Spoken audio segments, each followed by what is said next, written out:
Selamat pagi.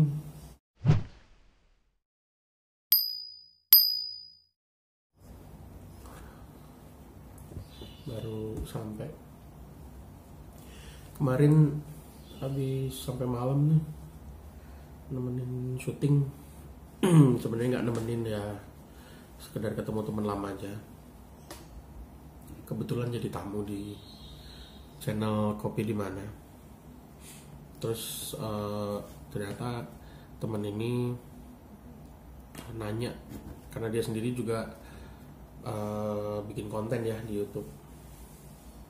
Kebetulan karena dia lihat saya dan teman-teman bikin konten di YouTube, lalu dia juga nanya akhirnya, karena dia selama ini bikin konten sendiri gitu. Gimana kalau menjadi seorang vlogger yang independen, dalam arti nggak punya tim. Ya sebenarnya mirip kayak vlog saya ya. Dan vlog saya kan viewernya dikit banget. Karena tidak dioptimasi. Jadi salah satu cara supaya viewer banyak itu kan dipromosikan atau dioptimasikan. Itu yang membedakan antara penonton banyak sama penonton sedikit. Kebanyakan penonton YouTube, kalau kita habis bikin video terus nggak diapa-apain, ya memang nggak ada penontonnya gitu. Kecuali subscriber kita udah banyak, nggak perlu promosi juga viewernya gede-gede aja gitu. Tapi di luar itu ada faktor yang juga lebih penting menurut saya, yaitu konten ya. Jadi tips ini saya share semalam ke teman saya ketika dia memutuskan untuk menjadi seorang YouTuber pemula yang berangkat dengan alat seadanya. Selama ini dia pakai HP sama tripod. Saya bilang itu sudah bagus banget lah. Saya bilang kalau sudah punya HP dan tripod itu sudah bagus. Tinggal yang perlu diperhatikan kalau kita mau bikin konten, namanya konten video itu kan ada gambar yang bergerak ya, dan ada suara. Jadi yang menurut saya prioritas itu adalah cahaya. Kalau gambarnya gelap itu nggak enak dilihatnya. Itu aja kuncinya gitu. Jadi terang dulu. Terang itu dalam arti ya enak gitu, ngelihatnya enak gitu. Nggak surem, kita juga nggak merenggut gitu, atau nggak terlalu silau. Jadi yang penting cahayanya dulu itu. Karena kamera apapun, mau kamera HP, mau kamera SLR, kamera apapun, kalau pencahayaannya jelek, videonya jelek, gitu ya. Lalu yang kedua, suara. Nih, saya ngerekam ini kan nggak pakai mic sama sekali nih, nggak ada mic-nya nih di sini. Jadi suara itu berpengaruh akhirnya, cukup berpengaruh kalau suara ya. Saya kalau terlalu jauh nggak kedengeran, atau kalau ruangannya terlalu bising suara kita nggak kedengeran. Kalau ruangannya nggak terlalu kayak gini kan, ruangannya kosong nih dan lumayan kedap gitu, enak buat ngomong gini walaupun jaraknya nggak terlalu dekat gitu. Nah kalinya gimana? Pakai mikrofon biasanya ada yang kita beli tuh yang ya 10.000 kali itu mic. Saya ada deh kalau nggak salah. Nih. Tuh. Jangan lihat ini ya, ini obat. Ini obat Lianhua. Obat yang dulu pernah membantu saya waktu saya masih jadi penyintas COVID. Ini kebetulan dapat terus tiap hari, tapi belum saya makan. Emang udah nggak saya konsumsi lagi. Nah ini namanya clip on, microphone clip on. Ini tinggal dicolok aja di sini nih, ini tuh. Gimana ya caranya ya? Nih ya. Jadi pakai yang gini aja. Ini lumayan panjang loh, banget. Tuh, lumayan panjang ini. Artinya jaraknya jauh sekalipun, kalau pakai mic ini dia masih masuk gitu suaranya. Dan itu tuh dijepit di sini. Nah, nanti kabelnya masukin dari belakang. Itu wah, udah oke banget. Sudah sedikit lagi pro ini. Jadi pakai ini ya. Baik. Nah, biasanya kalau di HP colokan yang gini, colokannya clip on ini, karena dia dua kan ininya garisnya, berarti dia hanya voice, input, voice outputnya nggak ada. Nah untuk itu pakai ini namanya mic splitter, splitter mic namanya. Ya ini dia mic splitter. Nah ini kalau lihat tuh ada logo mic, ada logo earphone. Jadi yang ini dicoloknya di logo mic. Nah baru ini dicolok ke handphone. Baru deh suaranya jarak jauh bisa. Tapi kalau kabel ini dirasa masih kurang, mau lebih jauh lagi, nggak nyampe nih kabel, pakainya clip on wireless namanya.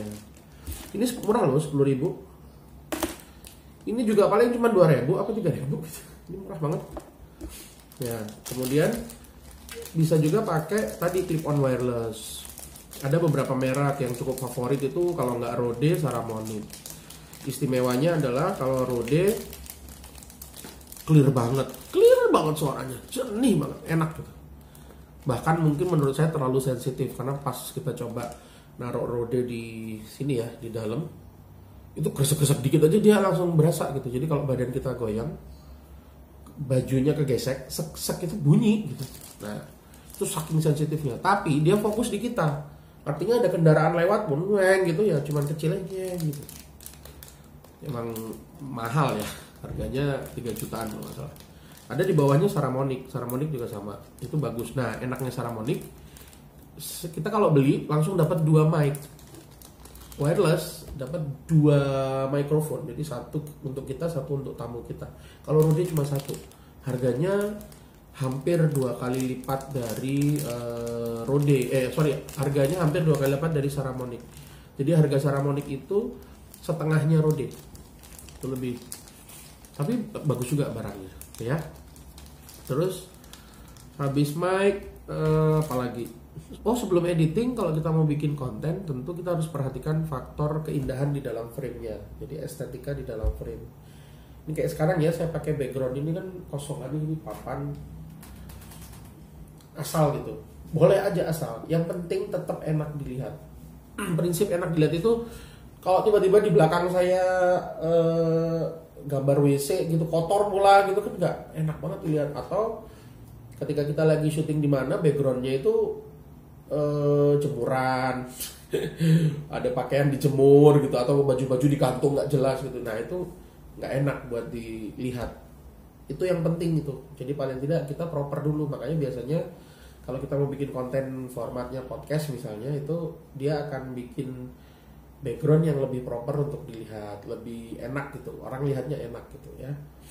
Dan usahakan backgroundnya tidak bikin orang gagal fokus lihat backgroundnya, tapi dia fokus lihat kita. Jadi kalau kita pakai baju hitam gini, backgroundnya putih, fokusnya di kita nih, itu enaknya ya. Setelah itu baru editing. Dan menurut saya editing itu yang tidak selalu menjadi penentu ya. Dia bisa bikin konten biasa menjadi bagus banget. Orang yang cuman jalan kaki biasa, ketika diedit slow motion, itu tiba-tiba jadi keren banget gitu, estetik gitu gerakannya. Nah, itu fungsi editing, mempercantik. Tapi yang penting apa dari semua itu? Kalau dia tidak cantik, itu susah banget dibikin cantik. Artinya, konten adalah kunci. Nah, keren banget. Konten adalah kunci. Jadi kontennya yang harusnya penting. Kalau kameranya SLR lengkap, pakai lighting yang payung-payung itu, waduh, udah berasa kayak syuting sinetron gitu kan. Terus pakai apa istilahnya, mirror shield apa gitu, yang kertas aluminium bundar itu. Terus pakai clip on mahal-mahal, terus editingnya yang edit film-film Hollywood editornya, wih. Tapi yang dibicarain nggak ada gitu. Nah itu yang kadang-kadang beda antara konten bagus sama tidak bagus.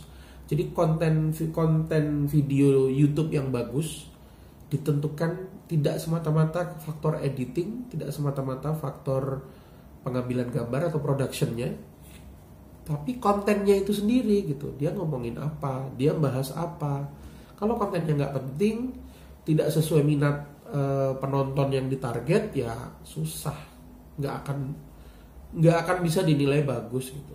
Saya beberapa kali testing di channel ini, boleh dilihat di video-video saya lainnya. Ada konten-konten yang saya bikin random aja, udah random, kemudian saya bikin ngawur, saya bikin seadanya gitu, ada kayak gitu.